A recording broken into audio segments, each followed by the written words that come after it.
Hello everyone. तो जैसे कि हम लोग जानते हैं अम्बुबाची मेला बस आने ही वाला है।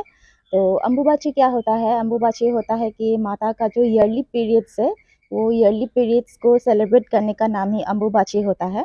तो आज हम एक गुरुजी के साथ बैठे हैं जो नाथ संप्रदाय के हैं। उनका नाम है दिलीप नाथ जी। तो वे हैदराबाद से है लेकिन फ़िलहाल आसाम आए हुए हैं, और पिछले वीडियो में उन्होंने कहा था कि उन्होंने माँ कामाख्या की भी साधना की है। तो जैसे कि वो तांत्रिक है, गुरुजी है। गुरुजी, आपका स्वागत है। नमस्कार।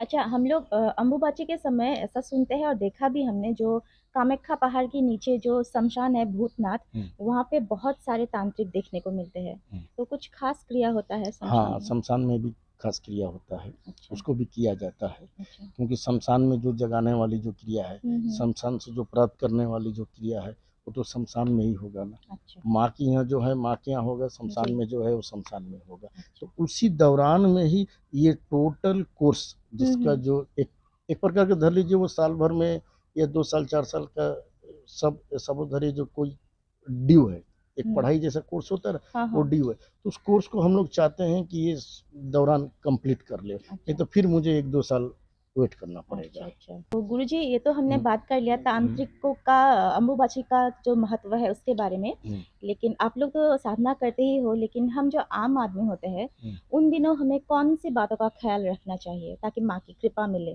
देखिए, मैं आम लोगों के लिए एक बात बोलूँगा, हुँ, हर किसी की बस में ये बात नहीं संभव होता है जो माँ के दरबार में आ पाए। हुँ, इच्छा तो सबकी रहती है कि जी। माँ के दरबार में आए, पर ये पॉसिबल नहीं हो पाता है हर किसी के लिए। जी। गृहस्थ जीवन में जो है उनके लिए तो एकदम पॉसिबल नहीं हो पाता है। हुँ, हुँ। तो मैं गृहस्थ जीवन के लिए जो सांसारिक जीवन में है, उनकी इच्छाओं के लिए हुँ, एक गृहस्थ गृहस्थ लोगों के लिए मैं एक मंत्र बता देता हूँ। जी। जो अगर आपके पास में माँ की तस्वीर है, तो अच्छी बात है। अगर माँ की तस्वीर नहीं है, आपके घर के आस-पास में कोई मंदिर नहीं है, तो आप काली का तस्वीर ले लीजिए, दुर्गा की तस्वीर ले लीजिए, सब में तो माँ ही बसी हुई हुँ, हैं, हुँ। ठीक है?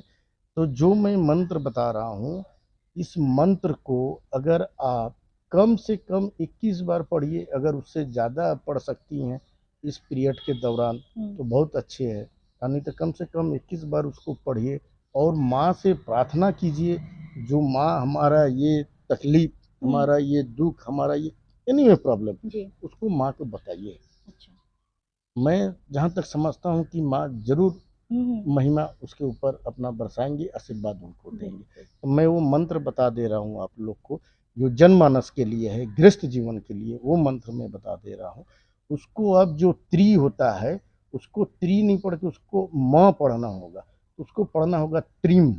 मैं एक बार उच्चारण कर दे रहा हूँ, उस उच्चारण को आप ऐसे कीजिए। त्रिं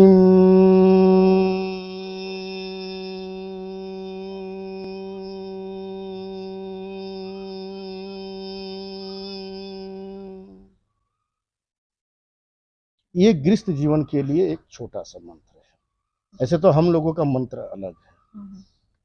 तो गुरुजी, ये मंत्र हमें मतलब शाम के वक़्त, सुबह या किस टाइम करना होगा?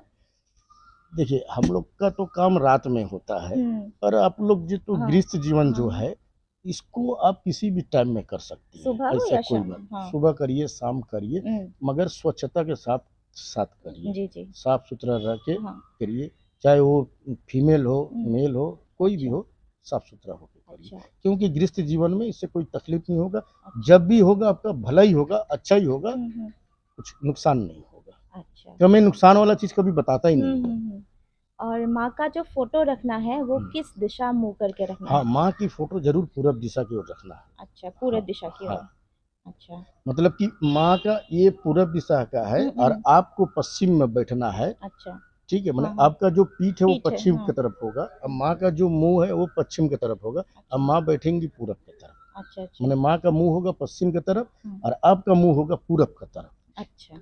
इस प्रकार बैठना है। अच्छा। और अगर वो ऊन का आसन हो तो हुँ। अच्छा है, हुँ। नहीं है तो भी कोई बात नहीं। मगर फर्श पे मत बैठिए, कुछ जी। बिछा कर बैठिए। अच्छा, कुछ कलर का देखिए, कलर हम लोग तो ब्लैक कलर हाँ, यूज़ हाँ। नहीं, करते आम हैं। आदमी, हाँ, हाँ। आम आदमी के लिए तो हम एक ही बोलेंगे कि आप या तो येलो यूज़ कीजिए या फिर रेड कलर यूज़ कीजिए आसन अच्छा। पे। हुँ, हुँ। मगर ब्लैक कलर कृपया ना कीजिए, क्योंकि अच्छा। ब्लैक कलर हम लोगों के लिए नहीं नहीं है। है। हुँ। तो गुरुजी, अंबुबाची के समय हमने देखा कई साधक जो है उल्टा परिक्रमा करते हैं, तो ये क्यों करते हैं?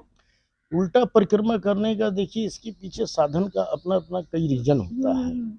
अब मैं देखिए इंडिविजुअली सबका अपना रीज़न होता है और वो क्रिया के दौरान ऐसा देखा गया है कि लोग अपने हित के लिए भी करते हैं और कुछ साधक हैं जो जनमानस के हित लिए करते हैं। अच्छा। तो ये तो उनके ऊपर निर्भर होता है जो उसकी सोच को उस कर रहे हैं। हर कोई नहीं करता है, मगर बहुत से लोग करते भी हैं, बहुत से साधक करते जी, हैं जी। और ये एक प्रक्रिया में आता है, ये भी एक क्रिया ही है, तो जी। करना ज़रूरी होता है। तो अच्छा। उसको साधक के ऊपर डिपेंड करता है, करते अच्छा। हैं कि वो किस मार्ग से है उसके जी, ऊपर जी, डिपेंड करता है। जी। जी, गुरुजी, तो आने वाले अंबुबाची में आपसे फिर से मुलाकात होगी? हाँ, मैं अम्बुबच्ची में हाँ। फिर आऊँगा, अच्छा। माँ के दरबार में। हाँ, हाँ। आप लोग स्वस्थ रहिए, जी, अच्छा रहिए, जी। सारा संसार अच्छा रहे। माँ अगर हमें अच्छा रखी, तो मैं ज़रूर माँ के दरबार में आऊँगा, जी। क्योंकि ये तो हमारा सालों से इंतज़ार रहता है कि कब माँ के दरबार में मैं आऊँ। हाँ, तो चलिए अंबुबाची में फिर से आपसे मुलाकात होगी। हुँ। तो इसी आशा के साथ इस वीडियो को यहीं पे एंड करते हैं। Thanks for watching.